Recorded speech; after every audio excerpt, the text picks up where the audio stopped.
Assalamualaikum warahmatullahi wabarakatuh. Selamat datang Sobat Yasiha di podcast kami, podcast Yasiha atau biasa di. Nah, pada podcast kali ini saya Jati Martoko ingin membicarakan hal yang sedang happening atau yang dunia pendidikan kita, yaitu pelaksanaan kurikulum merdeka. Nah, untuk membedah topik itu, di podcast kita kali ini sudah kedatangan tamu nih dari Bapak Wakil Kepala Sekolah kita. Dia adalah Bapak Zainal Arifin ST MSI. Pak Zainal Segenrawo. Nah, Pak Zainal ini sebagai Wakil Kepala Sekolah bidang kurikulum memiliki tugas yang salah satunya mengawasi pelaksanaan kurikulum atau pembelajaran di sekolah kita. Nah, baik Pak Zainal, kurikulum merdeka ini kalau boleh dijelaskan ke pemirsa, ini yang membedakan dengan kurikulum sebelumnya, yaitu kurikulum 13 itu apa, Pak? Sebelum kita bicara tentang perbedaannya, mungkin latar belakang dulu. Latar belakang kenapa kurikulum merdeka itu diberlakukan. Ini kurikulum merdeka ini memenuhi atau menutup atau mengatasi kekurangan pendidikan di masa COVID-19. Jadi kurikulum ini untuk menutup kekurangan anak-anak kita, misalnya mereka dari sisi baca tulisnya, dari sisi numeriknya, itu evaluasi kita kan banyak berkurang. Nah, jadi begitu pemirsa. Nah, yang membedakan apa, Pak? Ya, tadi kan latar belakangnya karena ada hal yang tidak biasa, terus kita buatkan, pemerintah membuatkan kurikulum merdeka. Nah, perbedaan yang paling menonjol dengan kurikulum sebelumnya betul.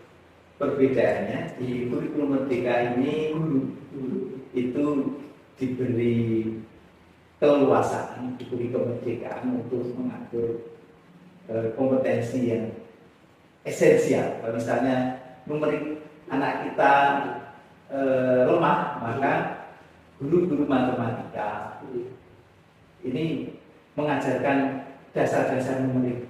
Jadi keperluan siswa ini sangat diperhatikan di sini. Jadi pendidikan ini berbasis pada kebutuhan siswa. Sesuai dengan namanya, merdeka itu dalam hal ini ya, guru itu dalam tanda kutip diberi kemerdekaan untuk mengajarkan apa yang dibutuhkan siswanya. Nah, kalau di konteks penyelenggaraan pendidikan SMK ini, Pak, yang penjenengan paling rasakan kurikulum merdeka dengan kurikulum 13 itu apa misalnya? Pembelajaran kolaborasi. Pembelajaran kolaborasi secara prinsip, secara undang-undangnya itu memang tidak menyebutkan pembelajaran kolaborasi. Tetapi di Permendikbudristek nomor 56 tahun 2022 itu di dalam struktur kurikulum dibagi menjadi dua, dalam intrakurikuler, kemudian ada proyek penguatan profil Pancasila. Hanya waktunya sekitar 20-30% dari pembelajaran secara umum setiap tahun. Kegiatan P5 ini memberikan ruang kita untuk melakukan pembelajaran bersama-sama, berkolaborasi dalam satu sistem, bahwa ini nanti menjadi proyek. Proyek penguatan profil pelajar Pancasila itu adalah kalau dulu kita masuknya pada metode project based learning.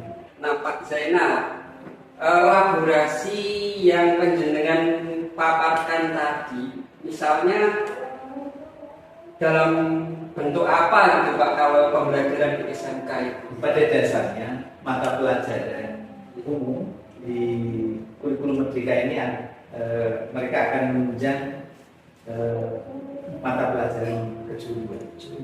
Iya. Kita lihat IPAS. Ilmu pengetahuan alam dan sosial.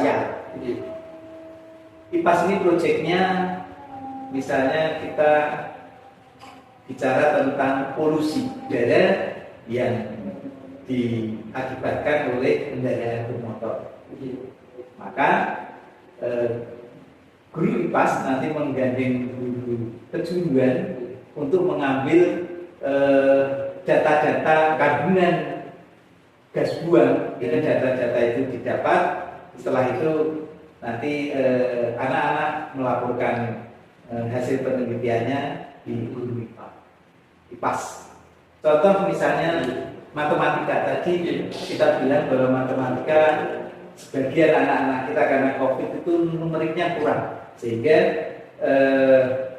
guru matematika nanti ketika pembelajaran misalnya alat ukur, mereka kita libatkan sistem kolaborasi di SMK. Sebelum pembelajaran, guru-guru mata pelajaran umum ini nanti kita rapat untuk menentukan topik-topik apa yang akan kita ajarkan.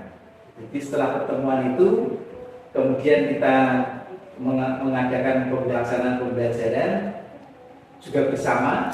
Ya. Setelah itu evaluasi. Kolaborasinya itu dari awal dari perencanaan pembelajaran, pelaksanaan pembelajaran, dan evaluasi pembelajaran, kita semuanya kolaborasi dengan tangan untuk mendukung pembelajaran di kejuruan.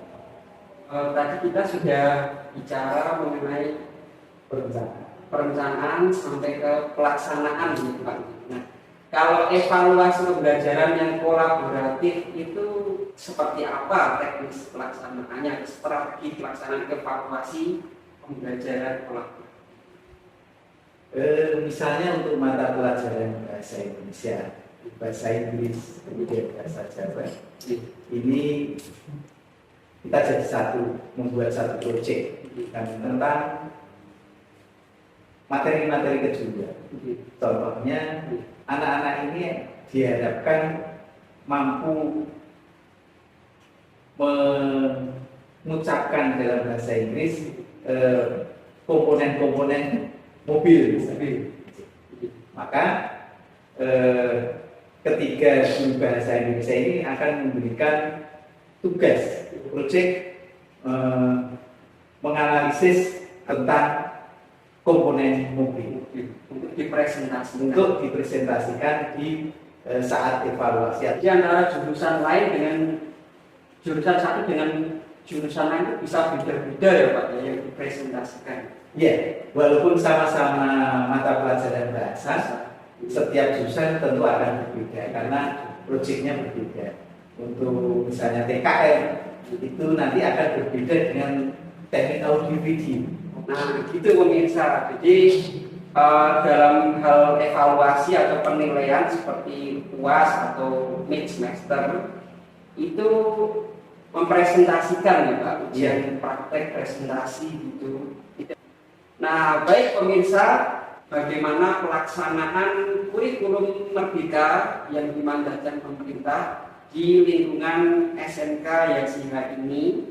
Misalnya ada yang mau masuk jurusan audio video SMK Yasiha, ya nanti misalnya belajar bahasa Indonesia ya nanti akan diajari berbicara yang bisa direkam seperti podcast ini ya Pak ya. Ini adalah hasil karya teman-teman dari teknik audio video SMK Yasiha.